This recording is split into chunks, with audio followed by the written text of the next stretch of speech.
Hello and welcome back to James and the Giant Peach. Today we will be reading chapters 8 through 10.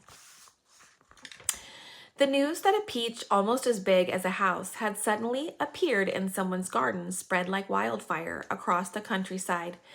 And the next day, a stream of people came scrambling up the steep hill to gaze upon this marvel.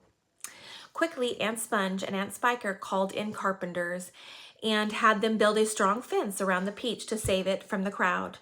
And at the same time, these two crafty women stationed themselves at the front gate with a large bunch of tickets and started charging everyone for coming in.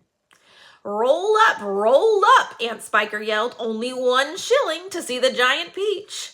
Half price for children under 6 weeks old, Aunt Sponge shouted. 1 at a time, please. Don't push. You're all going to get in. Hey, you, come back there. You haven't paid. By lunchtime, the whole place was a seething mass of men and women and children all pushing and shoving to get a glimpse of the miraculous fruit. Helicopters were landing like wasps all over the hill, and out of them poured swarms of newspaper reporters, cameramen, and men from the television companies. It'll cost you double to bring in a camera, Aunt Spiker shouted.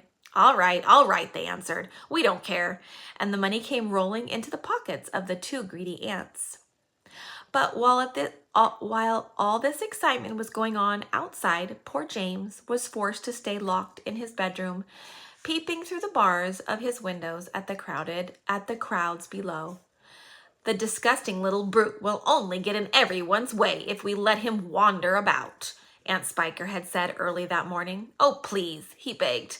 I haven't met any other children for years and years, and there's going to be lots of them down there for me to play with, and perhaps I could help you with the tickets. Cut it out, Aunt Sponge had snapped. Your Aunt Spiker and I are about to become millionaires, and the last thing we want is the likes of you messing things up and getting in the way.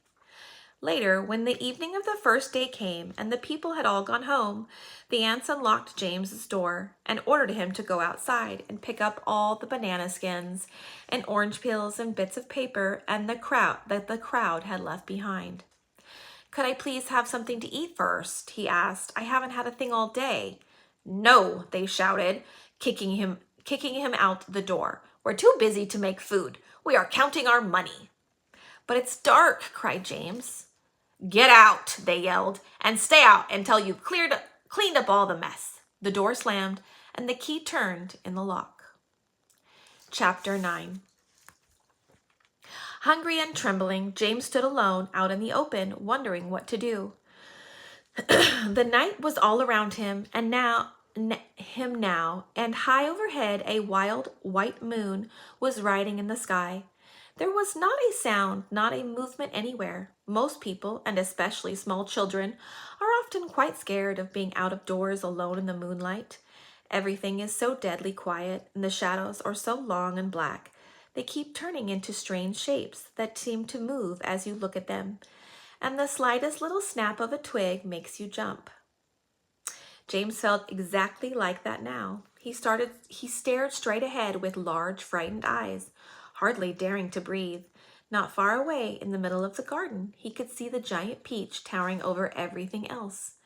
Surely it was even bigger tonight than ever before, and what a dazzling sight it was. The moonlight was shining and glinting on its great curving sides, turning them to crystal and silver. It looked like a tremendous silver ball lying there in the grass, silent, mysterious, and wonderful. And then, all at once, little shivers of excitement started running over the skin on James's back. Something else, he told himself, something stranger than ever this time, is about to happen to me again soon. He was sure of it. He could feel it coming. He looked around him, wondering what on earth it was going to be. The garden lay soft and silver in the moonlight. The grass was wet with dew, and the million dewdrops were sparkling and twinkling like diamonds around his feet. And now suddenly the whole place, the whole garden, seemed to be alive with magic. Almost without knowing what he was doing, as though drawn by some powerful magnet, James Henry Trotter started walking slowly toward the giant peach. He climbed over the fence that surrounded it and stood directly beneath it, staring up at its great bulging sides. He put out a hand and touched it gently with the tip of one finger. It felt soft and warm and slightly furry, like the skin of a baby mouse. He moved a step closer and rubbed his cheek slightly against the soft skin, and then suddenly, while he was doing this, he happened to notice that right beside him and below him, close to the ground, there was a hole in the side of the peach. Okay, chapter 10. It was quite a large hole, the sort of thing an animal about the size of a fox might have made. James knelt down in front of it and poked his head and shoulders inside. He crawled in. He kept on crawling. This isn't just a hole, he thought excitedly. It's a tunnel. The tunnel was damp and murky, and all around him there was the curious bittersweet smell of fresh peach. The flour was soggy under his knees, the walls were wet and sticky, and peach juice was dripping from the ceiling. James opened his mouth and caught some of it on his tongue. It tasted delicious. He was crawling uphill now, as though the tunnel were leading straight toward the very center of the gigantic fruit. Every few seconds he paused and took a bite out of the wall. The peach flesh was sweet and juicy and marvelously refreshing. He crawled on for several more yards, and then suddenly, bang, the top of his head bumped into something extremely hard, blocking his way. He glanced up. In front of him. There was a solid wall that seemed at first as though it were made of wood. He touched it with his fingers. It certainly felt like wood, except that it was very jagged and full of deep grooves. Good heavens, he said. I know what this is. I've come to the stone in the middle of the peach. Then he noticed that there was a small door cut into the face of the peach stone. He gave a push. It swung open. He crawled through it, and before he had time to glance up and see where he was, he heard a voice saying, "Look who's here." And another one said, "We've been waiting for you." James stopped and stared at the speaker. His face was white with horror.